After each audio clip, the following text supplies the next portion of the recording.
Halo adik-adik, apa kabar nih? Semoga kalian semua sehat-sehat ya. Kenalkan, nama Ibu Ratna Dika Nengreini. Hari ini Ibu akan mengajar tentang materi IPA, yaitu tentang sumber energi. Untuk lebih jelasnya, kalian bisa lihat video berikut ini. Disimak baik-baik ya.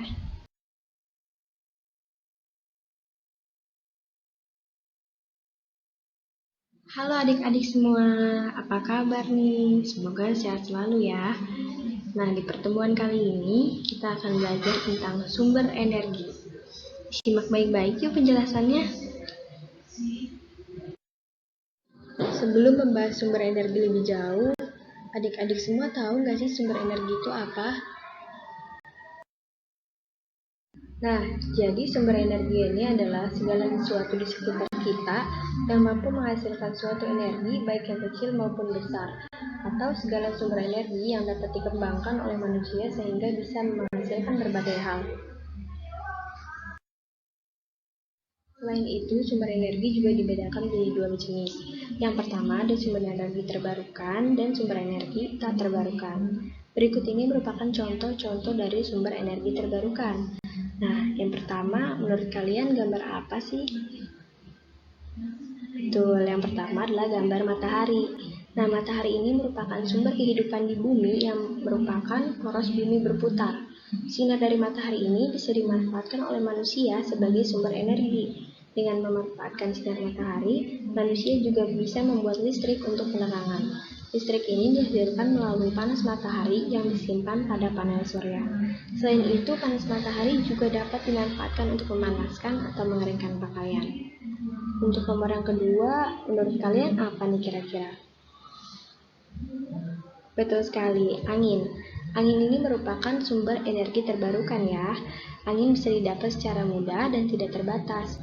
Sumber energi ini dimanfaatkan dengan membuat kincir angin, seperti yang ada pada gambar yang bisa kalian lihat, dan kemudian bisa menjadi listrik. Angin ini akan menggerakkan kincir angin yang tersambung pada sebuah turbin dan generator. Gerakan dari generator inilah yang akan kemudian menghasilkan listrik. Lalu yang ketiga, wah, pasti kalian udah pada tahu nih gambar apa. Air. Air ini bisa menghasilkan listrik. Air akan menggerakkan kincir yang sudah tersambung pada turbin dan generator. Kelebihan ini dimanfaatkan untuk menjadi pembangkit listrik tenaga air atau yang biasa kita dengar PLTA.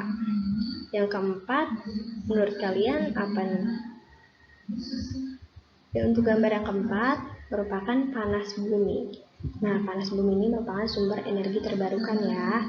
Sumber inti bumi memiliki suhu panas yang cukup tinggi hingga bisa menghasilkan uap. Uap dan air panas inilah yang kemudian dimanfaatkan. Menggunakan uap tersebut, manusia bisa membuat pembangkit listrik. Pembangkit listrik ini biasanya terletak dekat dengan gunung berapi aktif. Berikut ini merupakan sumber energi tak terbarukan. Nah, yang pertama, menurut kalian gambar apa sih?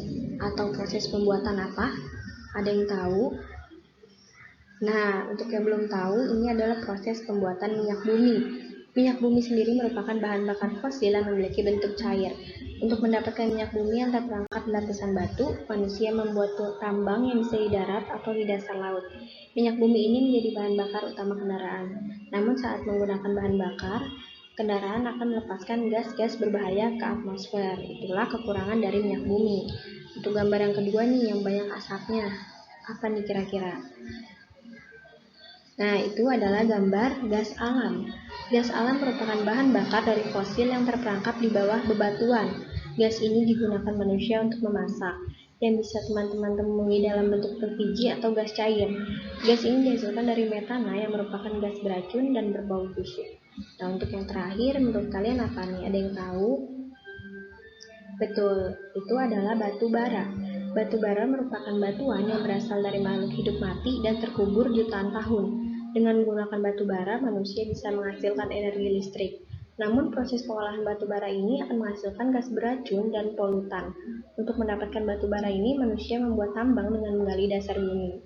Nah, jadi adik-adik udah tahu kan sumber energi tak terbarukan itu apa? Yang pertama ada minyak bumi, gas alam, dan batu bara. Setelah belajar tentang sumber energi, berikutnya ada perubahan energi. Kalian tahu nggak sih perubahan energi itu apa?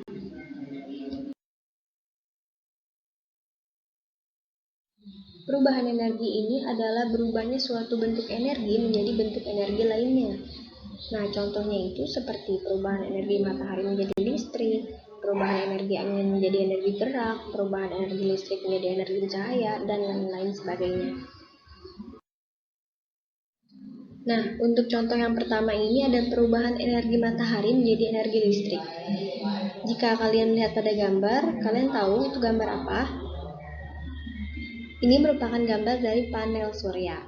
Panel surya ini yang menyerap energi matahari. Kemudian di dalam panel surya itu akan terjadi proses yang menghasilkan arus listrik. Nah, setelahnya penghubung pada panel surya akan menyalurkan energi listrik. Dengan begitu, kita bisa memenuhi kebutuhan listrik dari sumber energi alternatif. Contoh selanjutnya ada perubahan energi angin menjadi energi gerak. Energi angin ini bisa dimanfaatkan menjadi energi gerak. Contoh nyatanya bisa kalian lihat pada gambar, ada gambar kincir angin dan gambar perahu layar. Contoh selanjutnya ada perubahan energi kimia menjadi energi cahaya. Contohnya seperti pada gambar yaitu baterai di lampu senter. Energi kimia pada baterai diubah menjadi cahaya pada lampu senter. Oh iya, ngomong-ngomong, teman-teman tahu nggak sih energi kimia itu apa?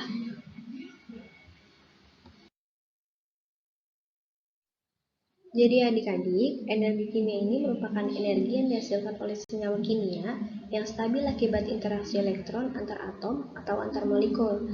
Nah, contohnya sudah kita jelaskan sebelumnya ya, ada di dalam baterai, biomasa, minyak bumi, gas alam, dan batu bara. Setelah kita belajar materi tentang sumber energi, perubahan energi, lalu ada energi alternatif nih. Apa sih energi alternatif itu? Energi alternatif itu sendiri merupakan segala jenis sumber energi yang digunakan untuk mengganti bahan bakar energi konvensional yang bisa habis dan tidak ramah lingkungan, atau yang tadi kita pelajari bisa disebut dengan energi terbarukan. Nah, dengan adanya energi ini ditujukan untuk mengurangi pemakaian energi hidrokarbon yang menyebabkan polusi dan merusak lingkungan karena emisi karbon dioksidanya tinggi dan menjadi pemicu pemanasan global atau global warming.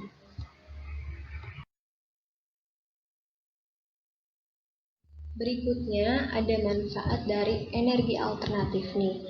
Yang pertama ada meredam efek pemanasan global. Dengan adanya energi alternatif ini diharapkan mampu mengurangi atau bahkan menghentikan sejumlah faktor yang merusak alam karena tidak menimbulkan emisi yang berbahaya. Lalu yang kedua menyediakan sumber energi tak terbatas. Energi yang berasal dari angin, air, dan matahari terbilang sebagai sumber energi yang tidak akan pernah bisa hilang atau habis. Pemakaiannya juga bisa menjadi solusi di banyak negara berkembang yang masih banyak menggunakan energi fosil penyebab kerusakan lingkungan. Lalu yang ketiga, meningkatkan kesehatan dan kualitas hidup masyarakat. Tingginya tingkat polusi yang dihasilkan oleh energi konvensional menjadi penyebab berbagai masalah kesehatan, khususnya yang tinggal di wilayah perkotaan. Nah, jadi sebaiknya energi alternatif ini dapat menjadi sumber energi bersih dan mampu mencegah terjadinya polusi. Bagaimana nih setelah menonton video tadi? Apakah kalian paham? Semoga kalian paham ya adik-adik. Semoga kalian juga menyimak dengan baik karena setelah ini Ibu akan memberi beberapa pertanyaan atau soal untuk kalian semua. Berikut ini ada beberapa soal yang harus kalian kerjakan. Ibu berharap kalian dapat mengerjakannya dengan benar ya. Untuk soal yang pertama yaitu sumber energi dibedakan menjadi berapa jenis? Kira-kira berapa ya? Betul sekali, jawabannya adalah 2, energi terbarukan dan energi tak terbarukan. Lanjut ke soal kedua ya.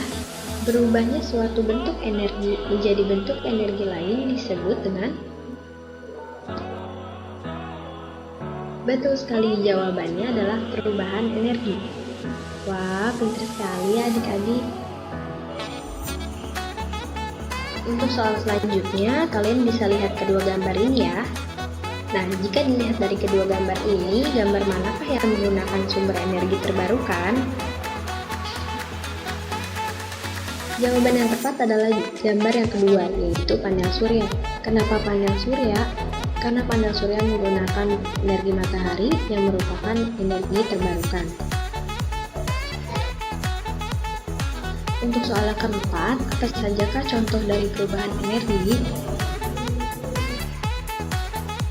Jawabannya adalah energi matahari menjadi energi listrik, energi angin menjadi energi gerak, dan energi kimia menjadi energi cahaya. Nah, kira-kira adik-adik ada jawabannya benar gak? Nah, untuk soal yang terakhir, Ibu Mirna sedang menonton televisi. Televisi merupakan perubahan energi dari titik-titik menjadi titik-titik. Kira-kira perubahan energi apa? Jawaban yang benar adalah perubahan yang terjadi pada televisi, yaitu perubahan energi listrik menjadi energi cahaya.